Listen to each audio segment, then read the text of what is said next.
어르신, 내리세요. 그 목소리가 어찌나 차갑던지 버스 안에 있던 승객들이 일제히 고개를 돌렸습니다. 할아버지는 잠시 멈추셨어요. 아무 말도 못하시고 그냥 천천히 몸을 돌려내리셨습니다. 버스 문이 쾅 닫혔어요. 그런데 말이죠. 딱 두 정류장 뒤에서 무슨 일이 벌어졌는지 아세요? 버스 기사가 갑자기 차를 세웠습니다. 예정에 없는 정류장이었어요.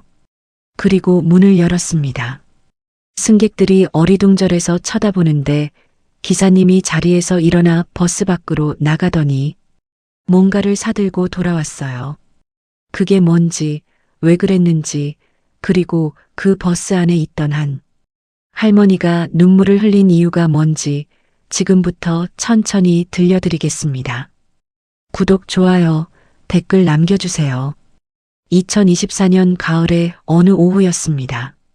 서울 외곽에 있는 작은 마을, 사람들은 그냥 은행골이라고 불렀는데 가을이 되면 노란 은행잎이 온 동네를 뒤덮어서 붙은 이름이라고 했어요.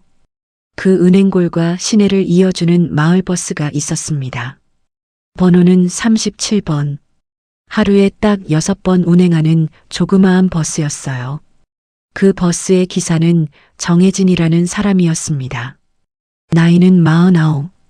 버스 기사 경력만 20년이 넘었어요. 말이 많지 않고 웃음이 많지도 않고 그냥 묵묵히 운전하는 사람이었습니다. 동료들 사이에서는 정씨라고 불렸는데 성격이 워낙 딱딱해서 가까이 하기가 어렵다는 평이 있었어요. 정혜진 씨는 그날도 아침 6시부터 나와 버스를 점검하고 정해진 시간에 출발했습니다. 오후 2시 반 운행. 은행골에서 출발해서 시내까지 가는 노선이었어요. 버스에는 승객이 6명 타고 있었습니다. 장보고 돌아가는 할머니 2분, 학원 마치고 집에 가는 중학생 2명, 그리고 낮잠이라도 자려는지 모자를 눌러쓰고 앉은 젊은 남자. 그리고 마지막으로 창가에 조용히 앉아 창밖을 내다보는 중년 여성 한 분. 은행골을 출발한 버스는 두 번째 정류장에서 멈췄습니다. 정류장 이름은 느티나무 앞이었어요. 정말 커다란 느티나무가 있어서 붙은 이름이었는데 그 나무 아래 벤치에 누군가 앉아 있었습니다. 할아버지 한 분이었어요. 75은 되어 보이는 노인이었습니다. 이름은 나중에 알게 됐는데 강봉수 씨라고 했어요. 평생 이 근방에서 사신 분으로 예전에는 철물점을 하셨다고 합니다. 그런데 몇 년 전에 가게를 접고 지금은 아들 내외와 살고 계셨어요. 아니, 정확히 말하면 같은 집에서 살지만 같이 사는 건 아니었습니다. 아들은 아들대로, 며느리는 며느리대로 바빠서 할아버지는 집안에서도 늘 혼자였거든요. 그날도 혼자 집을 나섰습니다. 특별한 이유가 있어서가 아니었어요. 그냥 집에 있기가 너무 답답해서요. 아침부터 아무것도 먹지 못하고 이것저것 생각하다가 결국 바람이나 쐬자 싶어서 나온 거였습니다. 버스를 타고 시내에 나가볼 생각이었어요. 오래된 시장통을 한 바퀴 돌고 손자 녀석이 좋아하는 호떡이라도 사가지고 돌아올까 싶었습니다. 주머니에 손을 넣어보니 교통카드가 잡혔어요. 오래된 카드였는데 마지막으로 충전한 게 언제인지 기억이 잘 나지 않았습니다. 뭐 있겠지. 아마 좀 남아있겠지. 그 생각으로 버스에 올랐습니다. 단말기에 카드를 갖다 댔어요. 빛, 빨간 불, 잔액 부족. 할아버지는 눈을 깜빡였습니다. 다시 한번 대봤어요. 빛, 빨간 불. 기사님이 백미러로 쳐다봤습니다. 어르신, 잔액이 없네요. 내리셔야 해요. 말투가 차갑지는 않았어요.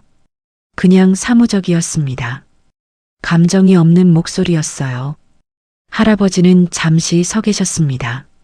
주머니를 더듬었어요.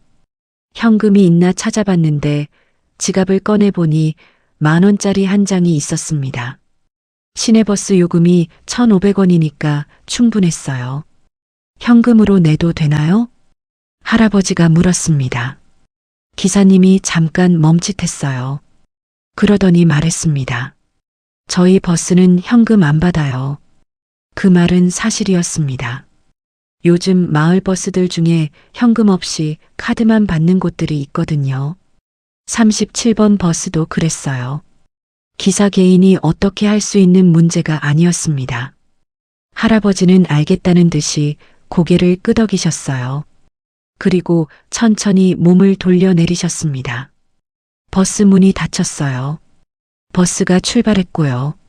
버스 안은 잠시 조용해졌습니다.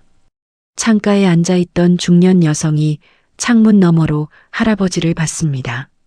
정류장 벤치에 다시 앉으시는 뒷모습이었어요. 구부정한 어깨, 힘없이 내려앉은 등, 그 뒷모습이 어찌나 쓸쓸해 보이던지. 그 여성의 이름은 이미경이었습니다. 나이는 53. 혼자 살고 있었어요. 남편과는 5년 전에 갈라섰고 아이는 없었습니다. 낮에는 동네 복지관에서 일을 도왔고 오늘은 시내에 볼 일이 있어서 나가는 길이었어요. 이미경 씨는 눈을 감았습니다. 그 할아버지의 뒷모습이 자꾸 머릿속에 맴돌았거든요. 꼭 자기 아버지 같았거든요. 이미 돌아가셨지만 살아계실 때 아버지도 딱 저런 뒷모습이셨거든요. 어딘가 나가셨다가 혼자 돌아오실 때 현관 앞에 서시던 그 뒷모습이 그냥 지나칠 수가 없었어요. 이미경 씨가 자리에서 일어났습니다. 앞으로 걸어갔어요. 그리고 운전석 옆에 서서 말했습니다. 기사님, 정혜진 씨가 눈을 들었습니다. 아까 그 어르신 말이에요. 다음 정류장에서 잠깐 멈춰주실 수 있어요? 제가 내려서, 이미경 씨가 말을 잇지 못했습니다. 딱히 할 말이 없었거든요. 내려서 어떻게 하겠다는 건지 본인도 잘 몰랐어요. 정혜진 씨가 이미경 씨를 봤습니다. 그 눈빛이 좀 이상했어요. 뭔가를 생각하는 것 같은 눈빛이었거든요. 잠시 침묵이 흘렀습니다. 그리고 정혜진 씨가 말했습니다. 잠깐만요. 그러더니 버스를 세웠습니다. 예정이 없는 정류장이었어요. 그냥 도로 옆 공터에 세운 거였습니다. 그리고 자리에서 일어났어요. 승객들이 놀라서 쳐다봤습니다. 정혜진 씨가 말했습니다. 잠깐 기다려주세요. 그리고 버스 밖으로 나갔습니다. 이게 무슨 일인가 싶었어요. 학원 마치고 가던 중학생들은 서로 눈빛을 교환했고 장 보고 가던 할머니들은 수군수군 이야기를 나눴습니다. 이미경 씨는 멍하니 서 있었어요. 정혜진 씨가 돌아온 건 3분 후였습니다. 그의 손에는 교통카드 하나가 들려 있었습니다. 편의점에서 충전해 온 거였어요. 공터 바로 옆에 편의점이 하나 있었거든요. 거기 달려가서 새 교통카드를 사고 10,000원을 충전해 왔습니다. 정혜진 씨는 버스를 다시 몰았습니다. 그리고 아까 할아버지가 내리셨던 정류장, 느티나무 앞으로 돌아갔어요. 느티나무 아래 벤치에 할아버지가 아직 앉아 계셨습니다. 버스 문이 열렸어요. 정혜진 씨가 내렸습니다. 할아버지 앞에 서더니 교통카드를 내밀었습니다. 어르신, 이거요. 할아버지가 올려다 봤습니다. 이게 뭔가 충전된 카드예요. 타세요. 할아버지가 카드를 받아들었습니다. 그리고 한참 들여다봤어요.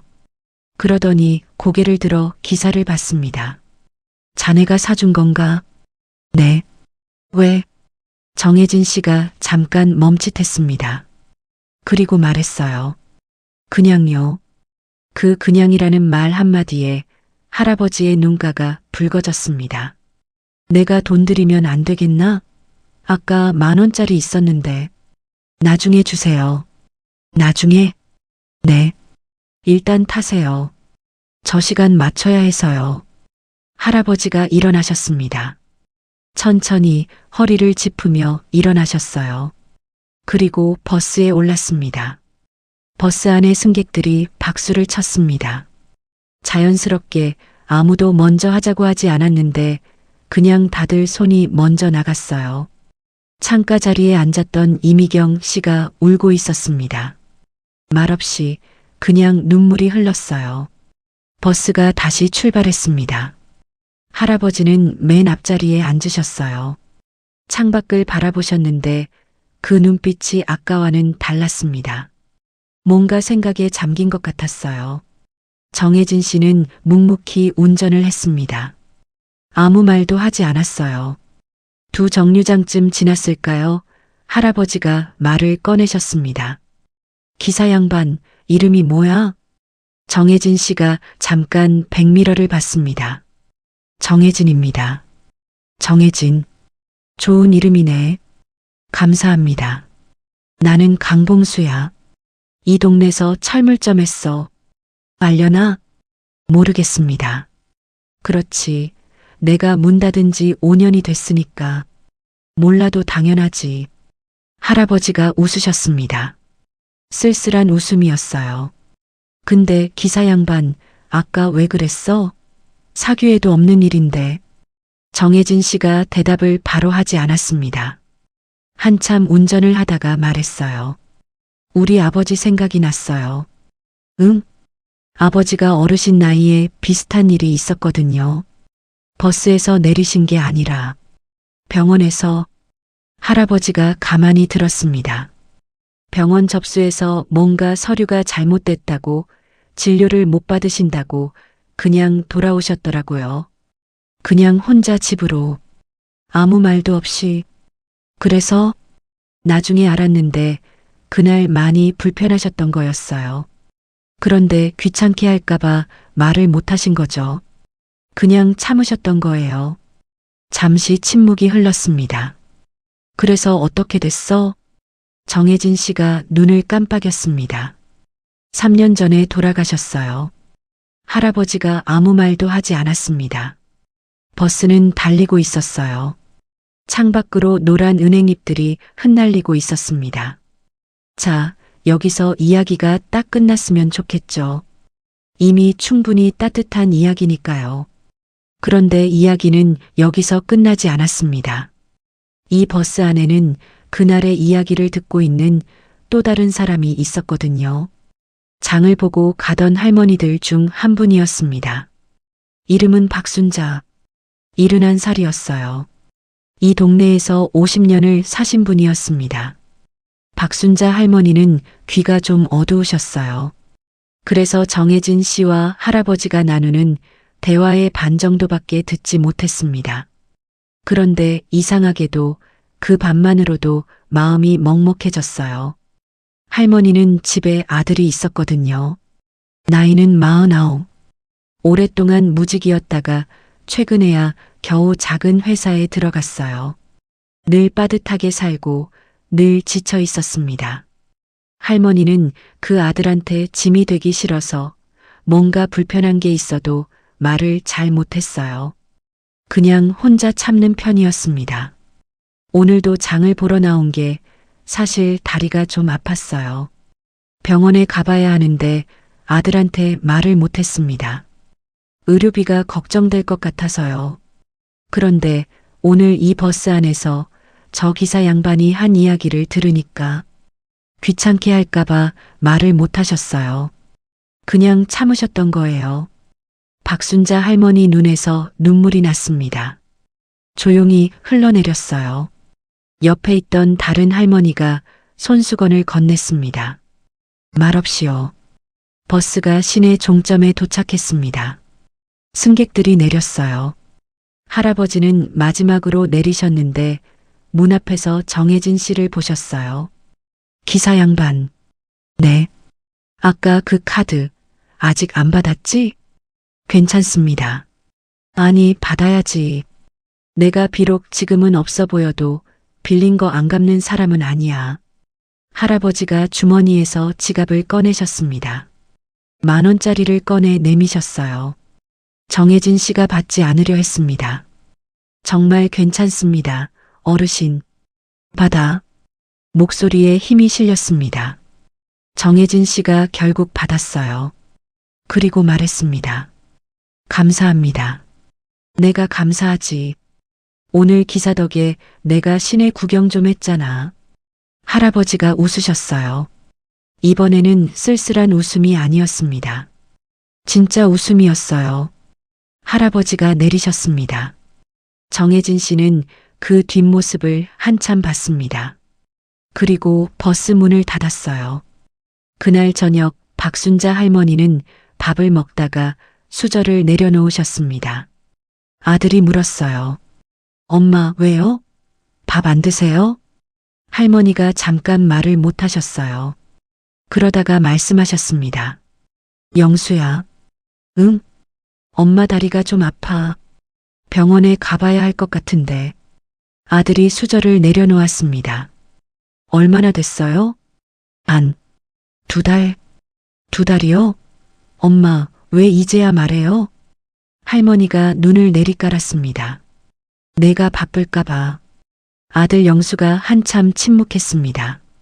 그러더니 말했어요. 엄마, 저 안 바빠요. 엄마 때문에는 언제든지 시간 내요. 할머니가 고개를 들었습니다. 진짜? 진짜요. 내일 같이 병원 가요. 제가 데려다 드릴게요. 할머니 눈에서 눈물이 났습니다. 아들이 놀라서 물었어요. 엄마, 왜 울어요? 어디 많이 아파요? 아니야. 그냥 기뻐서. 아들이 이해를 못했지만 그냥 할머니 손을 잡았습니다. 내일 같이 가요. 할머니가 고개를 끄덕이셨습니다. 다음 날 영수는 어머니를 모시고 정형외과에 갔습니다. 엑스레이를 찍었더니 연골이 많이 닳아 있었어요. 치료가 필요했습니다. 이른 시기에 잡은 거라 수술까지는 필요 없었지만 주사 치료와 물리 치료를 꾸준히 받아야 했어요. 의사 선생님이 말씀하셨습니다. 어머니, 좀 더 늦게 오셨으면 수술까지 가야 했을 거예요. 잘 오셨습니다. 할머니가 아들을 봤습니다. 영수가 말했어요. 엄마, 앞으로는 꼭 말해요. 알겠죠? 할머니가 고개를 끄덕이셨습니다. 집으로 돌아오는 길에 할머니가 영수한테 물었어요. 영수야, 어제 버스에서 이런 일이 있었는데. 그리고 정혜진 씨 이야기를 해드렸습니다. 기사님이 교통카드를 사왔다는 이야기, 아버지 얘기를 했다는 이야기, 할아버지가 내리면서 10,000원짜리를 건넸다는 이야기.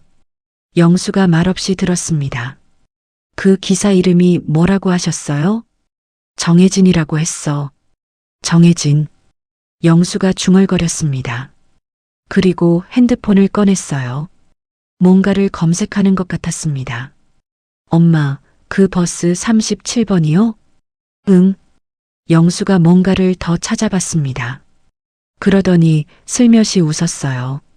사실 정혜진 씨에게는 아무도 몰랐던 사정이 있었습니다. 아까 버스에서 아버지 얘기를 꺼냈는데 그 아버지가 3년 전에 돌아가셨다는 거 기억하시죠? 그런데 아버지가 돌아가시기 전에 정혜진 씨는 아버지와 사이가 좋지 않았어요. 이유는 복잡했습니다. 정혜진 씨는 젊었을 때 다른 꿈이 있었거든요. 버스 기사가 되고 싶었던 게 아니라 소설을 쓰고 싶었어요. 글 쓰는 걸 좋아했거든요. 그런데 아버지가 반대했습니다. 밥 먹고 살려면 확실한 직업을 가져야 한다면서요. 그래서 결국 버스 회사에 취직을 했어요. 그게 20년이 넘었습니다. 아버지와는 그 이후로 말이 별로 없었어요. 가끔 명절에 만나도 서먹했고 전화도 잘 안 했습니다. 그러다가 아버지가 아프셨고 그러다가 돌아가셨어요. 정혜진 씨가 가장 후회하는 건 마지막에 아버지가 병원에서 서류 문제로 그냥 돌아오셨을 때 옆에 없었다는 거예요. 그때 자기가 연락을 했더라면, 같이 갔더라면, 처음부터 이상한 걸 알아챘더라면, 그런데 그걸 몰랐어요. 아버지가 말을 안 하셨으니까요. 늘 그렇게 혼자 참으시는 분이었으니까요. 정혜진 씨는 그게 너무 미안했습니다. 그래서 버스 기사를 하면서 나이 드신 분들을 볼 때마다 특별히 신경이 쓰였어요. 교통카드가 안 되는 어르신이 계시면 오늘처럼 도와드리고 싶었던 거예요. 그게 자기 방식으로 아버지한테 하지 못했던 것들을 갚는 거라고 생각했거든요. 그런데 아무도 몰랐어요. 정혜진 씨는 그걸 누구한테 말한 적이 없었으니까요. 그날 저녁 정혜진 씨는 퇴근하고 집에 왔습니다. 작은 아파트였어요. 혼자 사는 집이었습니다. 아내와는 5년 전에 이혼을 했고 아이는 아내가 데려갔어요. 가끔 연락이 오긴 했는데 자주는 아니었습니다. 밥을 차려 먹고 소파에 앉아 텔레비전을 켰습니다. 그런데 이상하게 오늘은 집이 더 텅 빈 느낌이 드는 거예요. 핸드폰을 꺼냈습니다. 아버지 번호가 아직 연락처에 있었어요. 지우지 못한 거였습니다. 정혜진 씨가 그 번호를 한참 봤습니다. 그러더니 핸드폰을 내려놓고 일어났어요. 책장 앞에 섰습니다. 먼지가 좀 쌓인 책장이었어요. 거기서 낡은 공책 하나를 꺼냈습니다. 20년도 더 된 공책이었어요. 맨 앞장에 자기 글씨로 소설 노트라고 써져 있었습니다. 정혜진 씨가 그 공책을 펼쳤습니다. 첫 장에 젊었을 때 써두었던 이야기의 첫 문장이 있었어요. 버스가 출발하는 순간 세상이 조금 달라진다. 정혜진 씨가 한참 그 문장을 봤습니다. 그리고 책상 서랍에서 펜을 꺼냈어요. 오랫동안 닫아두었던 공책의 두 번째 장을 그날 밤 처음으로 열었습니다. 강봉수 할아버지는 시내에 도착해서 시장을 한 바퀴 돌았습니다. 아까 생각했던 대로 손자 녀석 좋아하는 호떡을 샀어요. 따끈따끈한 호떡 2개를 비닐봉지에 담아서 들고 다시 버스를 탔습니다. 집에 오는 길에 할아버지는 계속 아까 기사 생각을 했어요. 정혜진이라고 했지. 나이가 49이라고 했던가. 아니, 말은 안 했는데 그냥 봐서 그렇게 느꼈어요. 아버지를 여인 아들. 할아버지도 아들이 있었거든요. 재훈이라고 42살이었습니다. 회사 다니고 결혼해서 아이도 둘 있었어요. 바빠서 자주는 못 봤지만 그래도 가끔 연락이 왔습니다.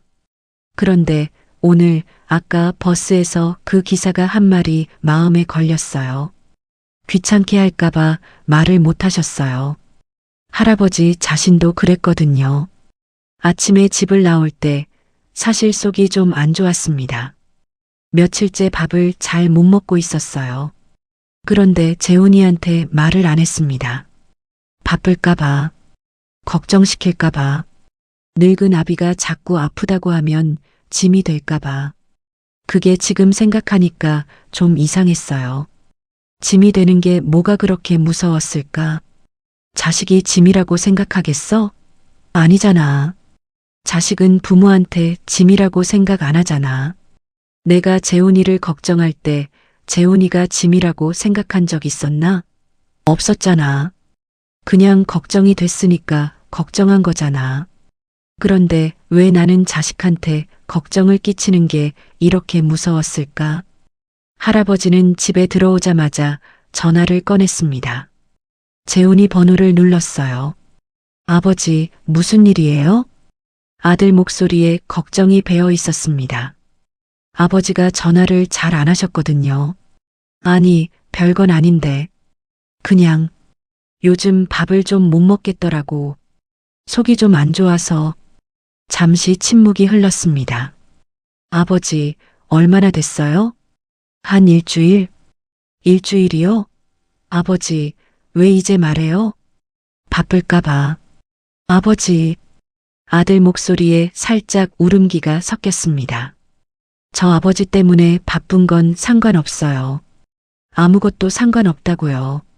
내일 제가 내려갈게요. 안 와도 돼. 바쁘잖아. 내려간다고요. 단호한 목소리였습니다. 할아버지가 잠깐 아무 말도 못했어요. 그러다가 말씀하셨습니다. 그래. 그러면 오너라. 전화를 끊고 할아버지가 주방으로 가셨어요. 비닐봉지에서 호떡을 꺼내셨습니다. 이미 식었지만 그래도 달콤한 냄새가 났어요. 식탁에 앉아서 호떡을 드셨습니다. 왜인지 모르겠는데 오늘 이 호떡이 참 맛있었어요. 다음 날 재훈이가 왔습니다. 아버지를 데리고 내과를 갔어요. 검사를 해봤더니 위염이 심했습니다. 한동안 약을 드시고 식이 조절을 해야 했어요. 의사가 말했습니다. 더 늦게 오셨으면 위궤양으로 번졌을 수도 있었어요. 재훈이가 아버지를 봤습니다. 할아버지가 쑥스럽게 웃으셨어요. 알았어, 알았어. 앞으로는 말할게. 재훈이가 아버지 손을 잡았습니다. 두 부자는 병원 앞 식당에서 밥을 먹었어요. 아버지는 위에 좋다는 죽을 드셨고 아들은 순두부찌개를 먹었습니다. 밥을 먹으면서 이런저런 이야기를 많이 했어요. 오랜만에 길게 이야기를 나눴습니다. 재훈이가 물었습니다. 아버지, 근데 왜 갑자기 말하셨어요? 어제? 할아버지가 호 불며 죽을 드시다가 웃으셨어요. 어제 버스에서 어떤 기사 양반 이야기를 들었는데, 그리고 전날 있었던 일을 이야기해 드렸습니다. 재훈이가 조용히 들었어요. 그래서 전화하셨구나. 응. 그 기사 말이 아버지가 귀찮게 할까봐 참으셨다는 거. 그게 내 이야기 같더라고. 아버지. 응. 저 아버지가 귀찮은 거 아니에요. 알아. 진짜로요. 알아. 두 사람이 잠시 조용했습니다. 재훈이가 먼저 말했어요. 그 버스 기사 이름이 뭐라고 하셨어요? 정혜진이라고. 좋은 사람이네요. 할아버지가 고개를 끄덕이셨습니다. 그래. 참 좋은 사람이야. 이미경 씨는 집에 돌아와서 한동안 멍하니 앉아 있었습니다. 시내에 갔다 왔는데 사실 볼일을 다 봤는지도 잘 기억이 안 날 정도로 버스에서 있었던 일이 자꾸만 떠올랐어요. 그 할아버지의 뒷모습, 기사님이 교통카드를 사들고 돌아오던 장면, 승객들이 박수를 치던 그 순간, 이미경 씨가 컴퓨터 앞에 앉았습니다.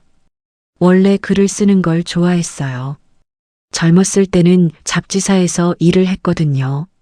지금은 복지관 자원봉사를 하면서 가끔 블로그에 글을 쓰는 게 전부였지만, 그날 이미경 씨는 오늘 있었던 일을 그대로 글로 썼어요. 제목은 이렇게 달았습니다. 버스에서 쫓겨난 노인, 그리고 기사님이 한 일. 별로 잘 쓴 글이 아니었어요. 그냥 있었던 일을 담담하게 썼을 뿐이었습니다. 마지막에 이런 말을 덧붙였어요. 오늘 저는 버스 안에서 울었습니다. 창피했지만 어쩔 수가 없었어요. 이 세상에 아직 이런 사람이 있다는 게 그게 너무 반가워서요. 정혜진 기사님 감사합니다. 그 글을 블로그에 올렸습니다. 그런데 다음 날 아침에 일어났더니 댓글이 수백 개가 달려 있었어요. 조회수는 10,000명이 넘었고요. 사람들이 막 공유를 하고 있었습니다. 나도 울었어요. 세상이 아직 살만하네요. 이런 분이 계시다니. 이미경 씨가 놀라서 화면을 들여다봤습니다. 그 중에 한 댓글이 눈에 들어왔어요. 저 그 버스 탔었어요.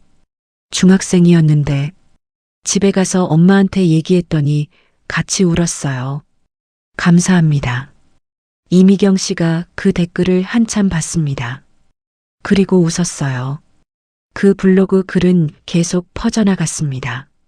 지역 커뮤니티에도 올라갔고 어떤 사람이 37번 버스 회사에 제보를 하기도 했어요. 버스 회사에서 정혜진 씨를 불렀습니다. 정혜진 씨는 처음에 무슨 일인지 몰라서 불안했어요. 혹시 규정 위반으로 심할서를 써야 하나 싶었거든요. 버스를 예정 외 장소에 세운 게 문제가 될 수도 있으니까요. 그런데 사장님이 하는 말이 정기사, 이거 봤어요? 핸드폰 화면을 보여줬습니다. 이미경 씨의 블로그 글이었어요. 정혜진 씨가 읽었습니다. 한 줄 한 줄 읽었어요. 다 읽고 나서 핸드폰을 돌려줬습니다. 사장님이 말했어요. 수고했어요. 그게 다였습니다. 더 말이 없었어요. 그런데 정혜진 씨는 그 짧은 한마디가 이상하게 눈물이 났습니다. 사장님이 등을 돌리자 재빨리 눈가를 닦았어요. 사흘 뒤였습니다. 37번 버스가 느티나무 앞 정류장에 멈췄어요. 문이 열렸습니다. 올라오는 사람이 있었는데 강봉수 할아버지였습니다. 할아버지가 교통카드를 단말기에 갖다 댔어요. 빛, 초록불, 통과였습니다. 아들 재훈이가 충전을 해드린 거였어요. 5만 원어치나요. 할아버지가 앞으로 걸어오셨습니다. 정혜진 씨가 백미러로 봤어요. 눈이 마주쳤습니다. 할아버지가 웃으셨어요. 기사 양반 나야. 기억해? 물론이죠. 오늘은 카드됩니다. 아들이 충전해줬어. 잘 됐네요. 할아버지가 앞자리에 앉으셨어요. 그리고 말씀하셨습니다. 아들이 내려왔어요. 병원에 데려갔더니 위험이라고. 약 타가지고 지금 잘 먹고 있어. 다행이네요. 응, 다행이야. 근데 알아요? 내가 전화를 할 수 있었던 게 당신 덕분이야. 정혜진 씨가 백미러로 할아버지를 봤습니다. 제 덕분이요? 당신이 한 말 기억해요? 아버지가 귀찮게 할까봐 말을 못하셨다고. 그 말이 내 귀에 딱 박혀서 정혜진 씨가 아무 말을 못했어요. 나도 그랬거든. 아들한테 짐이 될까봐 말을 못했어. 근데 당신 이야기 듣고 나서 아, 이러면 안 되겠구나 싶었어. 버스는 달리고 있었습니다. 노란 은행잎이 흩날렸어요. 고마워요, 기사 양반. 정혜진 씨가 핸들을 잡은 손에 살짝 힘을 줬습니다. 제가 더 감사합니다. 뭐가? 그냥요. 할아버지가 웃으셨습니다. 그냥이라는 말은 참 묘해. 제일 많은 말을 품고 있거든. 그날 버스에는 이미경 씨도 타고 있었어요. 이미경 씨는 강봉수 할아버지를 알아봤고 할아버지도 이미경 씨를 알아봤습니다. 그날 버스에서 울던 분이었으니까요. 이미경 씨가 먼저 말을 걸었어요. 어르신, 저 기억하세요? 그날 그 버스에서 알지. 창가에 앉아 계셨잖아. 네. 어르신, 그 이후에 괜찮으셨어요? 응, 괜찮았어. 아들도 내려왔다 갔고. 이미경 씨가 반겨했습니다. 정말요? 다행이에요. 당신은요? 그날 많이 우셨잖아. 이미경 씨가 웃었어요. 아버지 생각이 나서요. 오래전에 돌아가셨는데. 아, 그래요. 어르신 뒷모습이 꼭 아버지 같아서. 할아버지가 잠깐 이미경 씨를 봤습니다. 아버지가 보고 싶겠네. 네, 많이요. 뭐? 다들 그렇지. 나도 어머니가 보고 싶어. 돌아가신 지 30년이 됐는데. 두 사람이 나란히 앉아서 이야기를 나눴습니다. 낯선 사람들이었지만 이상하게 오래된 사이처럼 편했어요. 버스는 시내를 향해 달렸습니다. 그날 밤 정혜진 씨는 또 노트를 꺼냈습니다. 이번엔 망설이지 않았어요. 바로 앉아서 글을 쓰기 시작했습니다. 오늘 있었던 일이었어요. 할아버지가 다시 버스를 탔다는 것, 위험 치료를 받고 있다는 것, 아들이 내려왔다는 것, 그리고 할아버지가 한 말. 그냥이라는 말은 참 묘해. 제일 많은 말을 품고 있거든. 정혜진 씨가 그 문장을 노트에 받아 적었습니다. 그리고 한참 생각했어요. 아버지한테 하지 못했던 말들.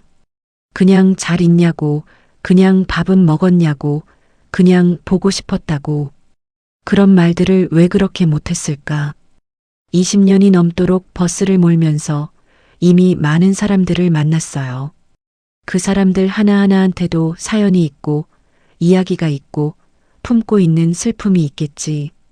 그런데 그걸 모른 채 그냥 목적지까지 데려다 주는 것만 했겠지. 정혜진 씨가 계속 글을 썼습니다. 새벽 2시까지 썼어요. 노트의 절반쯤이 채워졌습니다. 쓰다 보니 이게 소설이 되고 싶어 하는 것 같다는 느낌이 들었어요. 버스 기사가 주인공인 이야기. 매일 다른 사람들을 태우고 매일 다른 사람들의 일상 속에 잠깐 들어갔다가 나오는 남자의 이야기. 정혜진 씨가 펜을 내려놓았습니다. 피곤했지만 오랜만에 잠이 잘 올 것 같은 피곤함이었어요. 불을 끄기 전에 노트 표지를 한 번 더 봤습니다. 소설 노트. 20년도 더 된 글씨였는데 오늘따라 유독 선명해 보였어요. 박순자 할머니는 치료를 받으러 병원에 가는 날이면 항상 아들 영수를 졸랐습니다. 나 혼자 가도 돼. 바쁘잖아. 엄마 같이 간다고 했잖아요. 아이 괜찮아. 버스 타고 가면 되지. 엄마. 결국 매번 영수가 이겼어요. 영수는 어머니를 병원에 모시고 가면서 대기실에서 기다렸습니다. 자기 일을 다 제쳐두고요. 치료받고 나오시면 근처 카페에서 커피도 마시고 점심도 같이 먹었어요. 박순자 할머니는 그게 너무 좋았습니다. 사실 살면서 이렇게 아들이랑 둘이 밥을 먹어본 게 얼마만인지 모를 정도였어요. 아들이 어릴 때는 남편도 있었고 온 가족이 같이 먹었으니까. 그리고 아들이 크고 나서는 각자 살기 바빴고 그러다 남편이 세상을 떴고 그 이후로는 더 혼자 먹는 날이 많았습니다. 근데 지금은 매주 목요일마다 영수랑 둘이서 밥을 먹고 있었어요. 할머니가 영수한테 말했습니다. 영수야, 엄마가 좋은 소식이 있어. 뭔데요? 선생님이 많이 좋아졌다고 하셨어. 연골이 아직 완전히 회복된 건 아니지만 염증은 많이 가라앉았대. 다행이다. 그래. 다행이지. 근데 있잖아, 영수야. 응? 그거 알아? 엄마가 만약 그날 버스에서 그 이야기를 못 들었으면 아마 지금도 다리 아픈 거 말 못했을 거야. 영수가 커피잔을 내려놓았습니다. 그 기사 이야기요? 응. 그 기사 말 있잖아. 아버지가 귀찮게 할까봐 말을 못 하셨다는 거. 그 말이 딱 엄마 얘기 같아서. 엄마도 그런 생각하셨어요? 응. 내가 바쁠까봐, 돈이 들까봐, 걱정시킬까봐. 근데 생각해봐. 내가 그렇게 참고 또 참다가 나중에 진짜 크게 아팠으면 그게 오히려 더 걱정이잖아. 영수가 말없이 고개를 끄덕였습니다. 엄마 앞으로는 꼭 말해요. 무슨 일이든. 그러지 뭐. 근데 있잖아. 엄마도 영수한테 할 말이 있어. 뭔데요? 할머니가 손에 쥔 커피잔을 내려다 보셨습니다. 영수야, 고마워. 갑자기요? 그냥 내가 이렇게 매주 와주잖아. 엄마 데리고 병원도 가주고 밥도 먹어주고. 그게 엄마는 너무 좋거든. 영수가 어머니를 봤습니다. 저도 좋아요. 진짜? 네. 엄마랑 이렇게 얘기하는 거 오랜만인 것 같아서 저도 좋아요. 박순자 할머니가 웃으셨습니다. 주름진 눈가에서 눈물이 살짝 비쳤는데 얼른 닦으셨어요. 아이고, 나 참. 자꾸 이런다.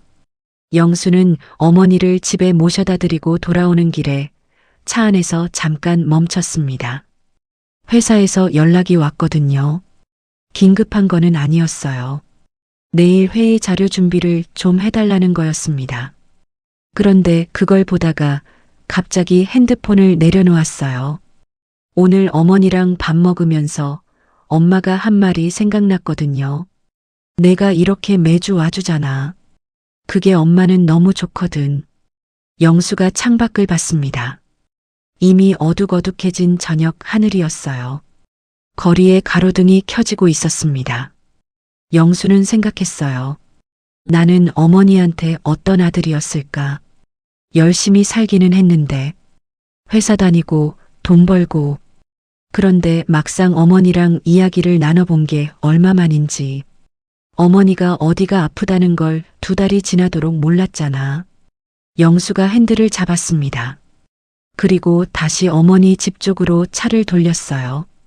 잠깐만 더 있다 가야겠다 싶었습니다. 그날 버스에 타고 있던 중학생 2명이 있었죠. 기억하시죠? 한 명은 최준호, 중학교 2학년이었습니다. 키가 좀 크고 조용한 편이었어요.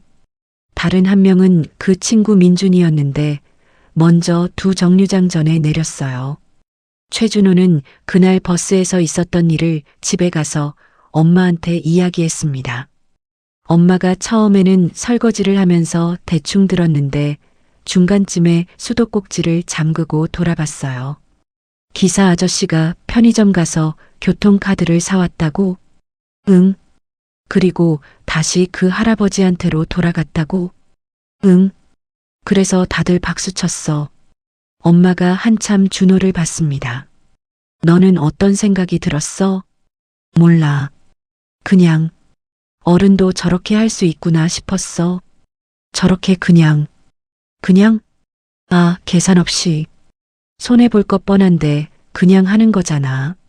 버스 늦어지고 돈도 쓰고. 근데 그냥 하는 거잖아. 엄마가 고개를 끄덕였습니다. 맞아. 그런 사람들이 있어. 많아? 많진 않아. 그래서 기억에 남는 거야. 최준호가 가방을 내려놓고 앉았습니다. 엄마, 나도 언제 그런 사람이 될 수 있어? 엄마가 잠깐 멈칫했어요. 당연하지. 이미 그런 사람이 되고 있는 것 같은데. 내가? 응. 방금 그 이야기를 나한테 해줬잖아. 그게 시작이야. 최준호가 고개를 갸웃했습니다. 잘 이해가 안 되는 것 같았어요. 엄마가 말했어요. 좋은 걸 봤을 때 그냥 혼자 가지고 있지 않고 다른 사람한테 전해주는 것. 그게 시작이야. 준호가 잠깐 생각했습니다. 그러면 나는 지금 이야기를 전해줬으니까 엄마는 어떻게 할 거야? 엄마가 웃었어요. 엄마는 아빠한테 전해줄게. 아빠가 퇴근하면. 아빠도 울어? 글쎄, 몰라. 어른들도 울 때가 있거든. 준호가 고개를 끄덕였습니다. 그리고 방으로 들어갔어요. 그날 저녁 아빠가 퇴근했습니다. 엄마가 정말로 이야기를 해줬어요. 밥상에서 국 한 숟갈 먹다가 아빠는 울지 않았습니다. 그냥 조용히 들었어요. 그리고 말했어요. 그 기사 이름이 뭐야? 정혜진이래. 정혜진. 아빠가 그 이름을 한 번 더 중얼거렸어요. 내일 버스 기사 만나면 인사해야겠다. 우리 동네 버스 기사요? 응. 매일 타고 다니면서 고맙다는 말 한 번 못했어. 엄마가 아빠를 봤습니다. 2 사람이 잠시 눈이 마주쳤어요. 준호가 옆에서 보다가 말했습니다. 아, 진짜 왜 이렇게 다들 울 것 같은 얼굴을 해? 엄마 아빠가 같이 웃었습니다. 그 일이 있고 나서 몇 달이 흘렀습니다. 겨울이 지나고 봄이 왔어요. 37번 버스는 여전히 은행골과 시내 사이를 오가고 있었습니다. 정혜진 씨는 여전히 그 버스를 몰았어요. 하나 달라진 게 있다면 이제 정혜진 씨 표정이 조금 달라졌다는 거였어요. 여전히 말이 많지는 않았지만 백미러로 승객들을 볼 때의 눈빛이 조금 달라졌어요. 전에는 그냥 봤는데 이제는 봤습니다. 차이가 있어요. 그냥 보는 건 형태를 인식하는 거고 본다는 건 있는 걸 느끼는 거거든요. 노트도 계속 쓰고 있었습니다. 퇴근하고 집에 오면 밥 먹고 소파에 잠깐 앉았다가 책상 앞에 가서 썼어요. 매일은 아니었지만 이틀에 한 번쯤은 썼습니다. 쓰고 싶은 이야기가 있는 날에는 새벽까지 쓰기도 했어요. 버스 안에서 만난 사람들 이야기였습니다. 할아버지 이야기를 시작으로 이런저런 승객들의 작은 이야기들. 물론 이름은 바꿨지만 그 감정들은 그대로였어요. 몇 달이 지나자 노트 2권이 가득 찼습니다. 어느 봄날 오후 정류장에 멈췄을 때 이미경 씨가 탔어요. 기사님, 안녕하세요. 정혜진 씨가 백미러로 봤습니다. 안녕하세요. 요즘도 그 노트 쓰세요? 정혜진 씨가 멈칫했습니다. 아, 그걸 어떻게? 제가 블로그 댓글에서 봤어요. 어떤 분이 기사님한테 직접 물어봤다고 기사님이 소설을 쓰고 싶다고 하셨다는 거요. 정혜진 씨가 쑥스럽게 웃었어요. 아, 그 댓글은 쓰고 계시죠? 잠깐 침묵이 흘렀습니다. 네. 이미경 씨가 웃었습니다. 잘 됐다. 저 기대하고 있을게요. 기대요? 언제 출판되면 제일 먼저 사서 읽을게요. 정혜진 씨가 뭐라고 해야 할지 몰랐어요. 그냥 웃었습니다. 너무 기대하지는 마세요. 왜요? 좋은 이야기가 나올 것 같은데. 버스가 출발했습니다. 강봉수 할아버지는 지금도 가끔 37번 버스를 탑니다. 아들 재훈이가 교통카드를 항상 가득 충전해 놓거든요. 한 달에 한 번쯤 용돈도 같이 챙겨줍니다. 예전보다 연락도 훨씬 자주 해요. 할아버지는 그게 너무 좋습니다. 가끔 정혜진 씨 버스를 타면 앞자리에 앉으셔서 별 이야기를 다 하세요. 동네 이야기, 철물점 시절 이야기, 아들 이야기, 손자 이야기. 정혜진 씨는 말없이 들어요. 그리고 가끔 한마디씩 합니다. 할아버지는 그게 참 좋다고 하셨어요. 말을 많이 안 해도 잘 들어주는 사람이 제일 좋은 대화 상대라고. 박순자 할머니는 치료를 잘 마쳤습니다. 물리치료를 꾸준히 받은 덕분에 연골 상태가 많이 좋아졌어요. 이제는 걸을 때 덜 아프다고 하십니다. 아들 영수는 매주 목요일 어머니랑 밥을 먹는 걸 거의 빠지지 않아요. 가끔 정말 어쩔 수 없는 날은 전화를 해요. 엄마, 나 오늘 늦을 것 같아. 미안. 괜찮아. 일 잘해. 다음 주에 더 일찍 갈게. 그래, 기다릴게. 이렇게요. 최준호는 지금도 버스를 타고 다닙니다. 학원이 끝나고 집에 가는 버스요. 그 버스에서 가끔 이런 생각을 해요. 지금 이 버스 안에 있는 사람들, 다들 어떤 이야기를 가지고 있을까? 저 할머니는 어디 가시는 걸까? 저 아저씨는 왜 저렇게 피곤해 보일까? 저기 핸드폰 보고 있는 누나는 지금 누구한테 문자를 보내고 있을까? 그런 생각을 하다 보면 이상하게 사람들이 다 좋아 보였어요. 준호는 그게 좀 신기했습니다. 어른이 되면 저 버스 기사 아저씨처럼 할 수 있는 사람이 되고 싶었어요. 계산 없이 그냥. 그해 겨울 정혜진 씨는 아버지 기일에 성묘를 갔습니다. 산소는 경기도 외곽에 있었어요. 대중교통을 타고 1시간 넘게 걸렸습니다. 가는 내내 버스를 탔어요. 당연히 창밖을 봤고요. 아버지 산소에 도착해서 풀을 좀 뽑고 꽃을 올리고 인사를 드렸습니다. 그리고 한참 앉아 있었어요. 아무 말도 없이. 바람이 불었습니다. 겨울바람이었는데 이상하게 차갑지는 않았어요. 정혜진 씨가 조용히 말을 꺼냈습니다. 아버지. 물론 대답은 없었어요. 저 요즘 글 쓰고 있어요. 소설이요. 아버지가 반대했던 거. 바람이 살짝 흔들렸어요. 잘 쓰고 있는 건 모르겠는데 그냥 쓰고 싶어서요. 이제 쓰고 싶어졌어요. 정혜진 씨가 하늘을 봤습니다. 겨울 하늘이 맑았어요. 그리고 말이에요. 버스 기사도 나쁘지 않더라고요. 처음엔 아버지 때문에 억지로 한다고 생각했는데, 근데 20년 하다 보니까 이게 내 직업이에요. 내가 하는 일이에요. 잠깐 쉬었어요. 아버지가 틀린 건 아니었어. 아버지가 걱정한 게 이해돼요. 그냥 그때는 내가 너무 어려서 그 마음을 못 읽었던 거야. 눈이 살짝 시려웠습니다. 바람 때문인지 다른 이유인지 보고 싶어요. 그게 마지막 말이었어요. 정혜진 씨가 일어났습니다. 산을 내려갔어요. 다시 버스 정류장으로 걸어갔습니다. 버스가 왔어요. 탔습니다. 창가 자리에 앉아서 창밖을 봤어요. 산이 지나가고 마을이 지나가고 도시가 나타났습니다. 정혜진 씨는 핸드폰을 꺼내 메모 앱을 열었어요. 그리고 방금 아버지한테 한 말들을 받아 적었습니다. 나중에 노트에 옮길 거였어요. 버스는 달렸습니다. 세상에는 다음 정류장이 있습니다. 우리가 어디선가 내려야 할 때, 어디선가 오를 때, 그 중간에 잠깐 서는 곳이요. 정혜진 씨가 아버지를 잃고 나서 자신의 소설 노트를 다시 연 것, 그게 정혜진 씨한테는 다음 정류장이었어요. 오래 멈춰 있었던 어떤 것이 다시 움직이기 시작하는 곳.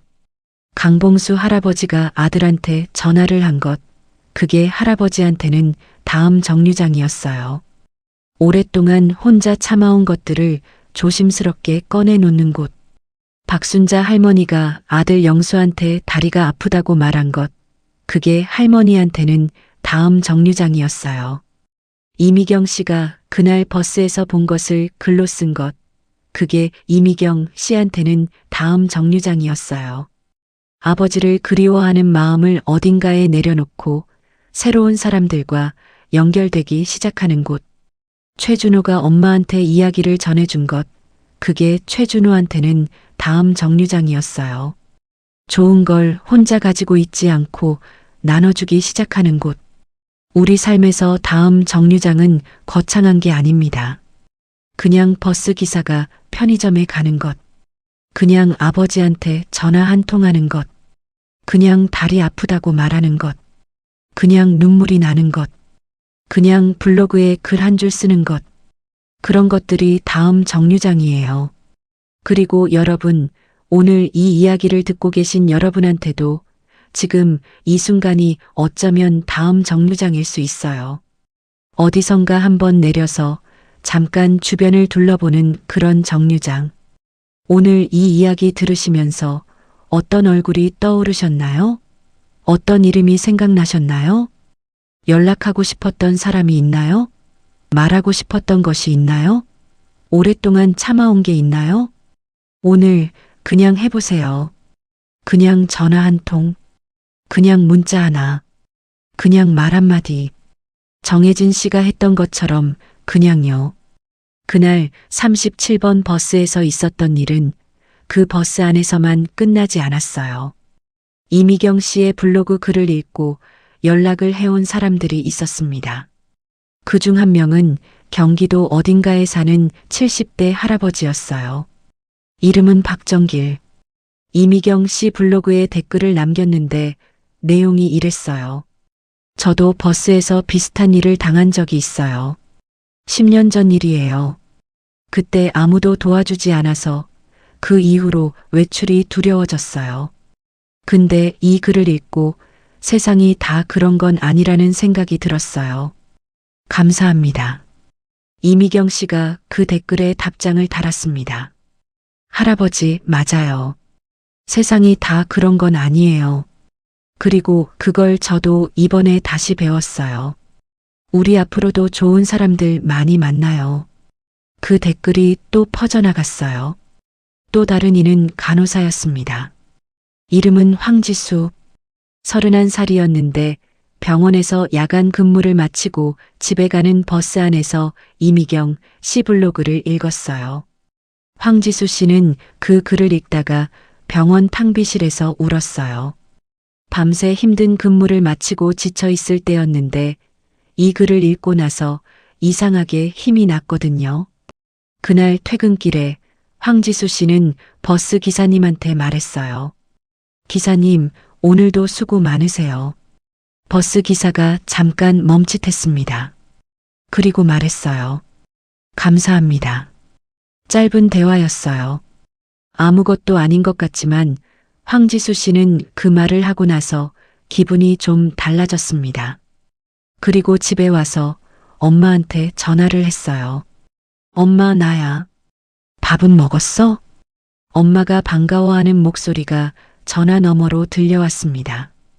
봄이 지나고 여름이 왔다가 다시 가을이 왔습니다.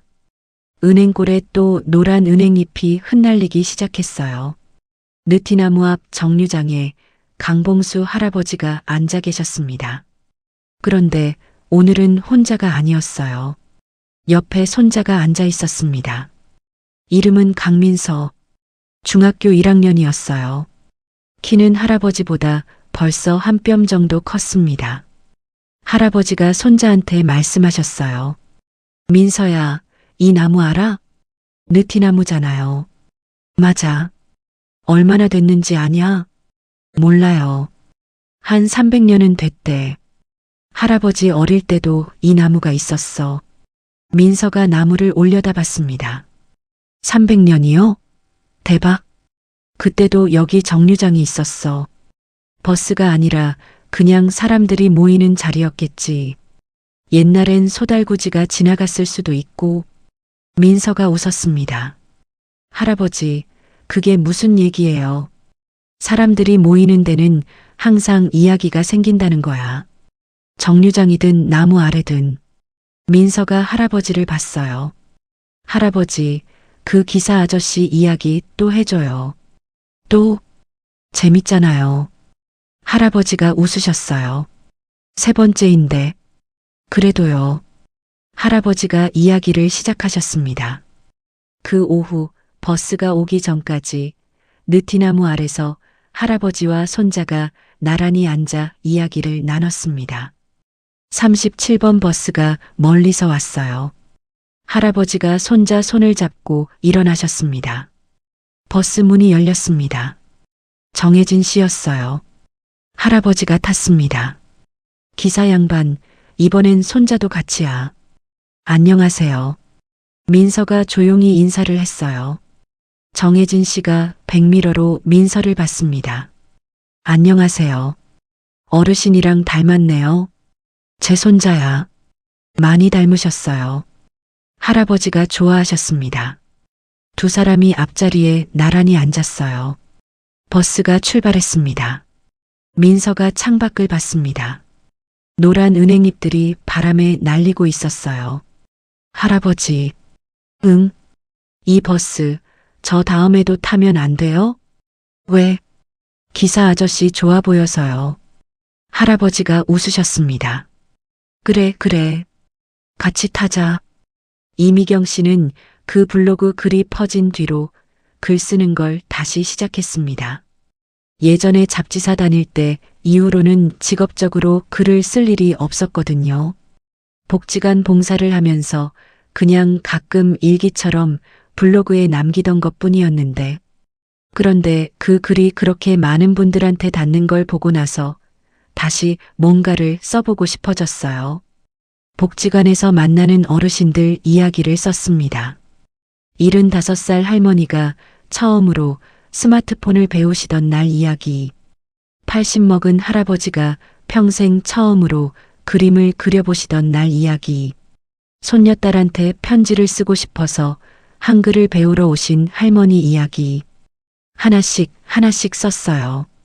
별로 길지 않은 글들이었는데 블로그에 올릴 때마다 댓글이 달렸습니다. 이런 분들이 계셨군요.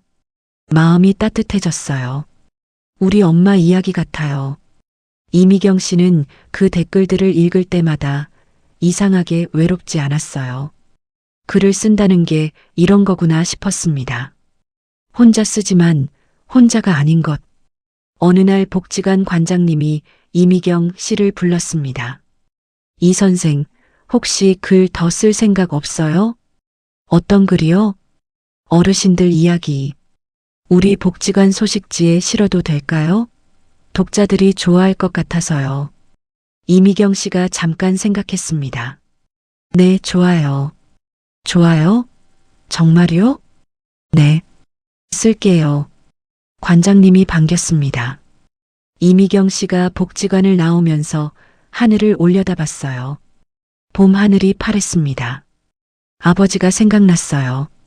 아버지는 항상 말씀하셨거든요. 딸이 글을 잘 쓴다고. 그게 아버지가 제일 좋아하던 게 뭔지 물으면 딸이 쓴 글을 읽는 것이라고 하셨어요. 이미경 씨가 웃었습니다. 아버지한테 보여드리고 싶은 글을 쓰자. 그러면 되겠다. 이듬해 봄 정혜진 씨는 소설 원고를 완성했습니다. 노트 6권에 가득 썼던 것들을 컴퓨터로 옮겨 정리했어요. 제목은 다음 정류장이었습니다. 버스 기사가 주인공인 이야기였어요. 매일 같은 노선을 달리면서 매일 다른 사람들을 만나는 남자. 그 남자가 어느 날 한 할아버지를 만나면서 오래 닫아두었던 것들을 조금씩 열어가는 이야기. 원고를 완성하고 나서 정혜진 씨는 한동안 아무것도 하지 못했습니다. 소파에 앉아서 출력해놓은 원고지를 봤어요. 이게 뭔지, 이게 좋은 건지, 나쁜 건지, 가치가 있는 건지, 없는 건지 모르겠었어요. 그냥 쓰고 싶어서 썼는데, 쓰다 보니 여기까지 왔는데, 정혜진 씨가 핸드폰을 꺼냈습니다. 그리고 이미경 씨한테 문자를 보냈어요. 몇 달 전에 번호를 교환했거든요. 버스 안에서요. 혹시 시간 되시면 제가 쓴 것 좀 읽어봐 주실 수 있으세요? 아직 거친데 다른 사람 눈으로 보고 싶어서요. 잠시 후 답장이 왔습니다. 물론이죠. 보내주세요. 정혜진 씨가 파일을 전송했어요. 그리고 기다렸습니다. 사흘 뒤 이미경 씨한테서 연락이 왔어요. 전화였습니다. 기사님. 네. 다 읽었어요. 어떤가요? 잠깐 말이 없었습니다. 좋아요. 정말요? 네. 근데 좋다는 말만으로는 부족해요. 울었어요. 정혜진 씨가 아무 말도 못했어요. 이 이야기 세상에 나와야 할 것 같아요. 그럴 수 있을지는. 할 수 있어요. 제 아는 출판사 편집자분이 있거든요. 소개해 드릴게요. 정혜진 씨가 핸드폰을 잡은 손이 살짝 떨렸습니다. 그래도 되나요? 그래야죠. 정혜진 씨가 말했어요. 감사합니다. 고맙긴요. 이런 이야기를 쓰신 분이 고마운 거죠. 전화를 끊고 정혜진 씨는 한동안 앉아 있었습니다. 창밖에서 봄비가 내리기 시작했어요. 20년 전에 닫았던 소설 노트를 다시 열었을 때 이렇게 될 줄은 몰랐어요. 그냥 한 줄 썼을 뿐이었는데 버스가 출발하는 순간 세상이 조금 달라진다. 그 한 줄이 이렇게 긴 이야기가 됐어요. 정혜진 씨의 소설은 이듬해 출판됐습니다. 초판은 많지 않았어요. 이름 없는 신인 작가의 첫 소설이었으니까요. 그런데 이상하게 입소문이 났습니다. 누군가가 블로그에 리뷰를 올렸는데 그게 또 퍼졌어요. 버스 기사가 쓴 소설인데 읽다가 5번 울었습니다. 이런 책은 처음이에요. 그 글이 퍼지면서 책이 팔리기 시작했습니다. 정혜진 씨는 여전히 버스를 몰았어요. 작가가 됐다고 해서 버스 기사를 그만둔 건 아니었습니다. 그게 자기 일이니까요. 20년 된 일이니까요. 오히려 버스를 몰면서 새로운 이야기들을 계속 만났어요. 어느 날은 버스에서 처음 만난 두 할머니가 서로 고향이 같다는 걸 알게 돼서 손을 잡고 우셨어요. 어느 날은 유모차를 끌고 올라오는 젊은 엄마를 뒷자리 할아버지가 나서서 도와드렸어요. 어느 날은 중간 정류장에서 버스가 고장이 났는데 승객들이 다 같이 내려서 기다리면서 자연스럽게 서로 이야기를 나눴어요. 그리고 수리가 됐을 때 다들 웃으면서 다시 탔습니다. 정혜진 씨는 그런 것들을 다 기억해뒀어요. 그리고 나중에 노트에 썼습니다. 두 번째 소설을 쓸 재료들이었어요. 강봉수 할아버지는 첫 번째로 그 책을 샀습니다. 아들 재훈이한테 전화를 했어요. 재훈아, 책 나왔어. 정혜진이라는 사람 책. 그 버스 기사요? 응, 나왔어. 사봐. 사야죠. 아버지 먼저 읽으세요. 나 벌써 샀어. 근데 내가 그 사람한테 직접 샀거든. 직접요? 응. 버스 탔다가 말했지. 책 나온 거 알고 있다고. 뭔가 사인이라도 해달라고 했는데 기사가 자기가 사인을 할 게 뭐 있냐면서 웃더라고. 재훈이가 웃었습니다. 그래서요? 그래서 내가 강봉수 모델료 받아야 하는 거 아니냐 했지. 아버지, 농담이야, 농담. 근데 그 책에 나오는 할아버지, 아무리 봐도 나 같아. 나 맞지? 재훈이가 웃음을 참으면서 말했어요. 책 읽어봐야 알겠죠. 빨리 사. 좋아. 할아버지가 전화를 끊었습니다. 그리고 책상에 앉으셨어요. 책을 펼쳤습니다. 첫 문장이 이렇게 시작됐어요. 버스가 출발하는 순간 세상이 조금 달라진다. 할아버지가 그 문장을 읽으셨습니다. 그리고 한참 창밖을 보셨어요. 어딘가에서 버스가 지나가는 소리가 들렸습니다. 좋은 이야기는 끝나지 않습니다.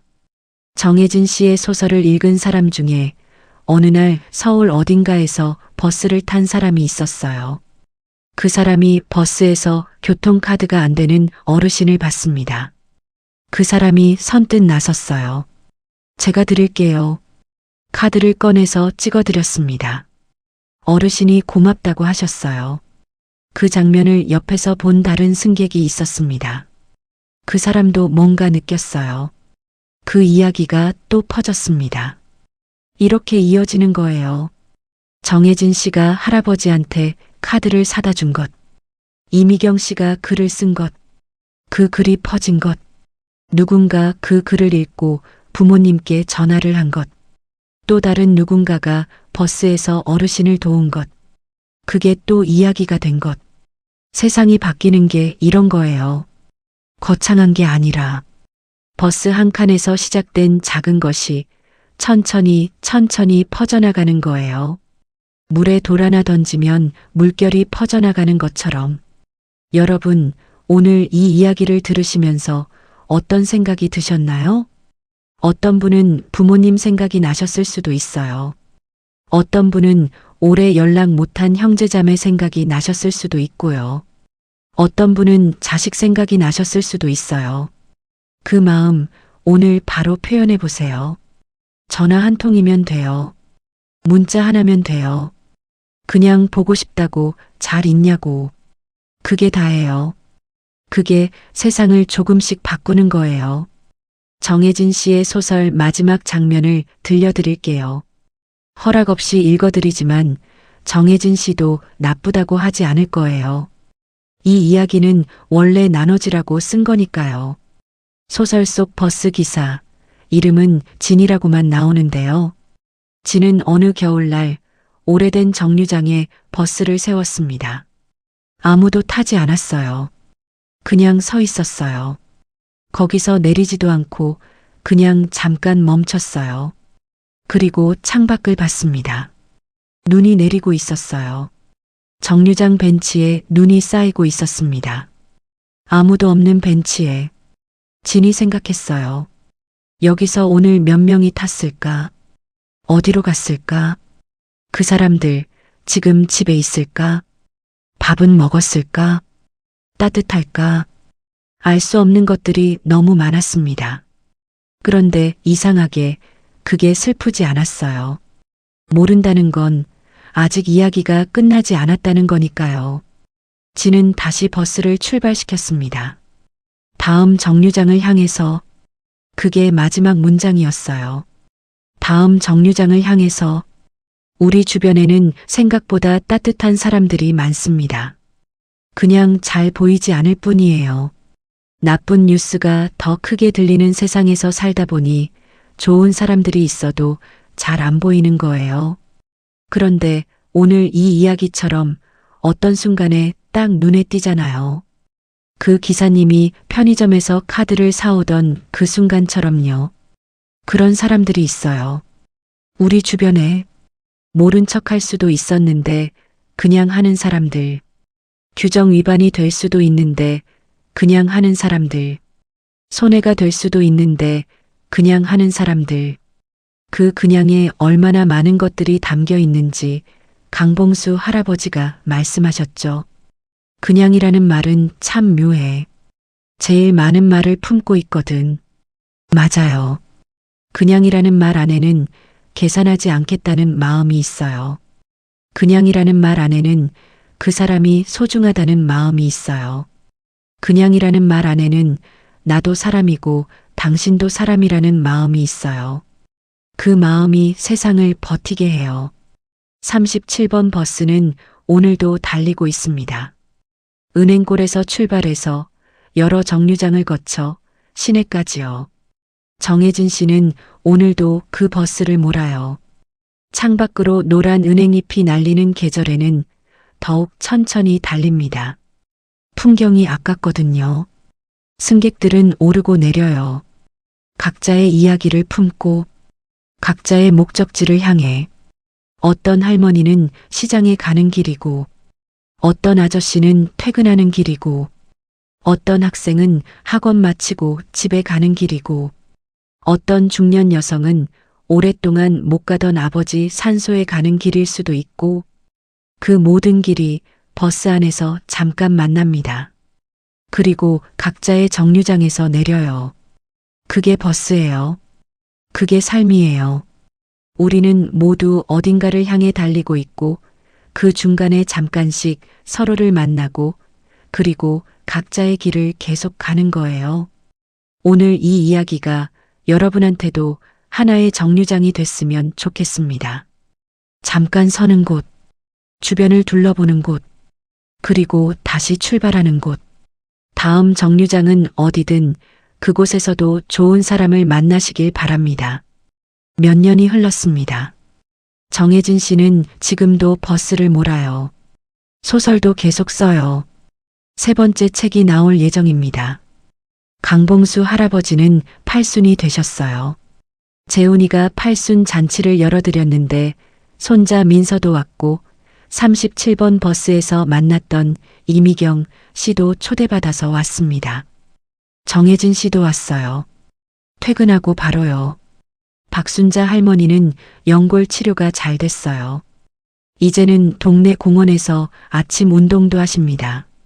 영수는 매주 목요일 여전히 밥을 먹으러 와요. 이미경 씨는 복지관 소식지에 글을 계속 쓰고 있어요. 그 글들이 모여서 책이 됐습니다. 어르신들의 이야기를 모은 책이요. 지역 도서관에 비치됐어요. 최준호는 고등학생이 됐습니다. 장래희망 칸에 뭐라고 썼는지 아세요? 사람들 이야기 전해주는 사람이라고 썼대요. 엄마가 그걸 보고 웃었는데 눈물도 났다고 했습니다. 37번 버스는 오늘도 달리고 있어요. 느티나무 앞 정류장에 멈추고 문이 열리고 누군가 오르고 버스가 출발합니다. 버스가 출발하는 순간 세상이 조금 달라집니다. 오늘 이 이야기를 들어주셔서 감사합니다. 연락하고 싶은 분이 생각나신다면 오늘 연락해 보세요. 말하고 싶은 게 있다면 오늘 말해 보세요. 보고 싶다면 보고 싶다고 해보세요. 다음 정류장은 생각보다 가까이 있어요. 자, 이야기 하나가 끝났는데요. 조금 더 들어보시겠어요? 37번 버스가 아닌 다른 정류장에서 있었던 이야기들을 몇 가지 더 들려드릴게요. 우리 주변 어딘가에서 실제로 있었을 법한 이야기들이에요. 첫 번째, 지하철역 앞의 이야기입니다. 서울 어느 지하철역 앞이었어요. 아침 출근 시간이었습니다. 사람들이 바쁘게 오가는데 할아버지 한 분이 쭈뼛쭈뼛 서 계셨어요. 지하철 교통카드 충전기 앞이었습니다. 뭘 눌러야 할지 모르시는 것 같았어요. 화면을 눌러보고 또 눌러보고 고개를 갸웃하시는데 아무도 도와주지 않고 그냥 지나쳤어요. 그때 옆에서 기다리던 대학생이 말을 걸었습니다. 할아버지, 충전하시려고요? 응, 그런데 이게 어떻게 하는 건지. 제가 해드릴게요. 30초면 됐어요. 금액 선택하고 카드 갖다 대고 끝. 할아버지가 고맙다고 하셨어요. 그 대학생은 아무렇지도 않게 지하철로 내려갔습니다. 그런데 그 장면을 본 중년 남성이 있었어요. 회사원이었는데 그 사람도 서둘러 지하철로 내려가면서 생각했어요. 나도 저렇게 할 수 있는데. 근데 항상 그냥 지나쳤어. 바빠서. 아니, 바쁜 게 아니라 그냥 안 했던 거겠지. 그날부터 그 회사원은 충전기 앞에서 헤매는 어르신이 보이면 먼저 물어봤습니다. 도와드릴까요? 라고. 항상 고맙다는 말을 들었어요. 그리고 항상 기분이 좋아졌습니다. 두 번째, 병원 대기실 이야기입니다. 동네 내과 대기실이었어요. 어르신들이 많이 앉아 계셨는데 번호표를 뽑는 기계 앞에 할머니 한 분이 한참 서 계셨습니다. 글씨가 작아서 안 보이시는 것 같았어요. 돋보기를 안 가져오신 것 같기도 했고, 간호사가 안내 데스크에서 봤는데 다른 환자를 접수시키느라 바로 가지를 못했어요. 그때 대기실에 앉아 있던 30대 여성이 일어났습니다. 할머니, 제가 도와드릴까요? 아이고, 미안해요. 아니에요. 몇 번 뽑으시게요? 번호표를 뽑아드렸어요. 그리고 할머니가 앉으실 빈자리를 찾아드렸습니다. 그게 다였습니다. 그런데 할머니가 말씀하셨어요. 요즘 젊은 사람들이 다 바쁜 줄 알았는데.